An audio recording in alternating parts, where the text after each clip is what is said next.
Barrichello's 5th, Coulthard is 6th. Safety car and this crocodile of cars anywhere near why they would leave the red light on.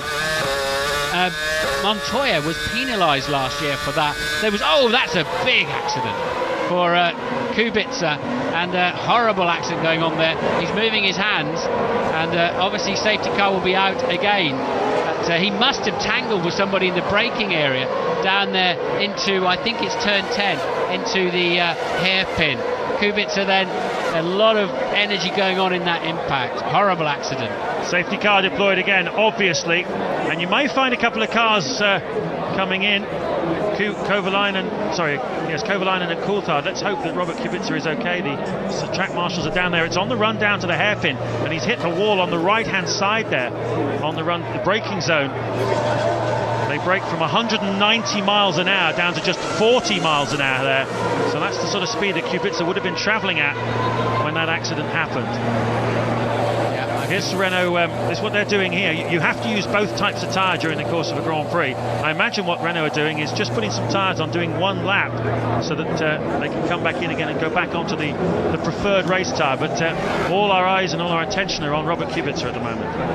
I wonder if he connected with that Renault that's in the pit lane. And oh yes, he's had an accident very early on, and that was at maximum velocity. I've never seen a car crash like that in this circuit at that place. And he's certainly moving his hands about at that point. It's the Toyota he connected with.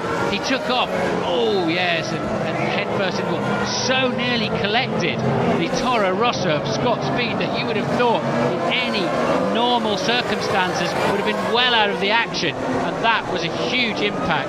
And both Alonso and Rosberg have been given a 10-second stop-and-go penalty, but the energy that went on there for Kubica was absolutely horrible.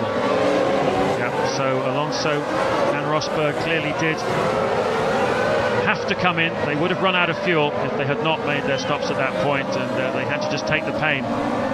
Obviously, they will do, but concern here for Robert Kubica, an absolutely enormous accident. The other problem there is the wall starts coming back towards the racetrack, so it's not that you can just slide along it. It really was very much a head-on impact. And he touched the be about 170 miles an hour, going around the outside of the Toyota.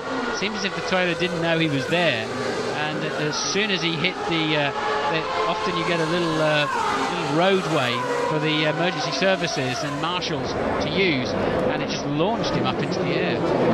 Michael Schumacher there, who was very involved with the Grand Prix Drivers Association throughout his Formula One career, working very hard for safety in Formula One, in terms of runoff areas, in terms of strengthening the cars, and trying to keep the drivers as safe as possible. It's inherently a dangerous business, this, but certainly Schumacher, along with yourself, Martin, and a number of others, Gerhard Berger, working hard on that side of things. That's the order at the moment then, under the second safety car condition here in Montreal. Hamilton leading Heidfeld, Alonso third, Rosberg fourth, but both of those men will have to serve a 10-second stop-and-go penalty, which will drop them a long way back. Barrichello, Wirtz, Davidson and Ralf Schumacher, the top 8. Curious situation. It's not a normal safety car at the front of the pack. It's a different car. So where the Mercedes-Benz are going, we don't know at the moment, but it's lap 29.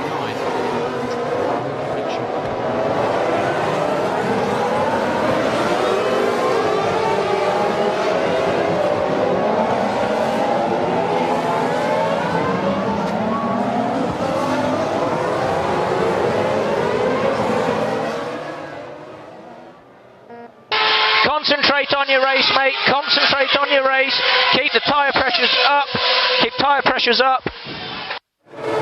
Message there for Heikki Kovalainen. Keep the tyre pressures up whilst they're going slowly behind the safety car. Obviously, as things cool down, the temperatures drop. Look at all the debris. That's Kubica's accident, as seen by Tonio Liuzzi. Debris everywhere. Flying wheels. And, surprise. That's what happened. Carbon fibre body part getting stuck under the right front wheel of Liuzzi. They'll have to come in and clear that.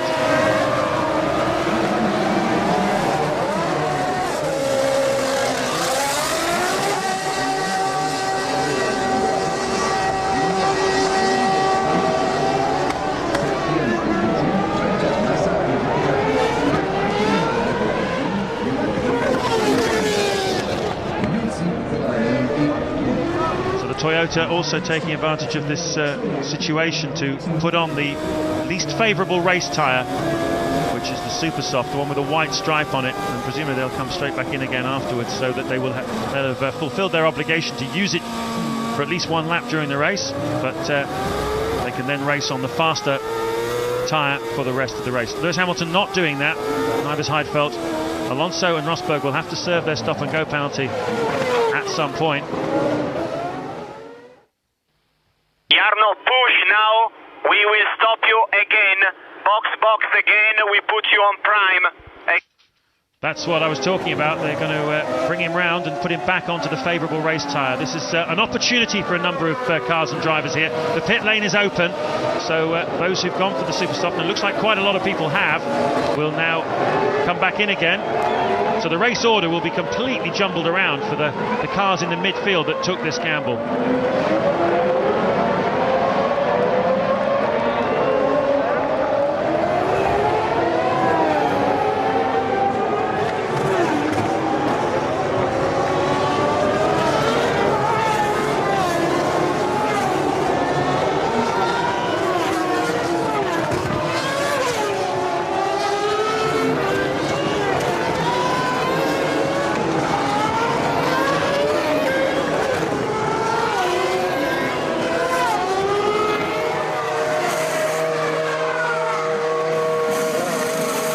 Approaching the halfway stage of the Canadian Grand Prix. Lewis